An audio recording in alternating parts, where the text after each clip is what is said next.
যারা ছিল, যারা নিজেরা বেয়নেট চার্জ করেছে, গুলি করেছে, তারা, শুধু তা না, লুট করেছে, আগুন লাগিয়ে দিয়েছে, গ্রেনেড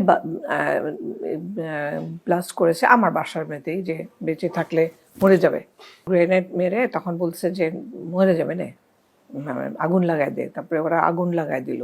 তাহলে তাদের তো কত ভিতরে কত রকমের একটা হিংস্র একটা ভাব ছিল, যে আর আমার ছেলে তো লুকিয়েছিল, তো শুনতে পাচ্ছিল, কিছুক্ষণ পরপরই 4-5 জন করে এসে এসে খুঁজছিল যে এই বাসার কেউ নাই কেন, কেউ নাই কেন, ছেলেটা কই, মেয়েটা কই, ম্যাডাম কই, ছেলেটা তাকে পাইলে ওকে মারবো না, হাত পা ভাঙবো, তারপরে গুলি করে মারবো। ও তো শুনছিল, একটা 16-17 বছর একটা ছেলে, সে শুনছে। এই যে প্রস্তুতি, তারপরে কোয়ার্টার গার্ডে যারা ছিলেন ভাবিরা, তারা, তাদের যে বর্ণনা, মানে এগুলোর সাথে তো কম্পেয়ার করা যায় না। দুদিনে ওনারা যুদ্ধের একটা, পুরো একটা যুদ্ধে যা হয়, যে টেররটা সৃষ্টি হয়, তাই হয়েছিল। কিছুক্ষণ পরপরই এসে ওরা মারছিল, বাচ্চাদেরকে মারছিল, ভাবিদেরকে মারছিল, অফিসারদেরকে মারছিল, যে কজন অফিসারকে ওরা ধরে নিয়ে আসে। তো দেখেছে বাচ্চারা দেখেছে, ভাবিরা দেখেছেন।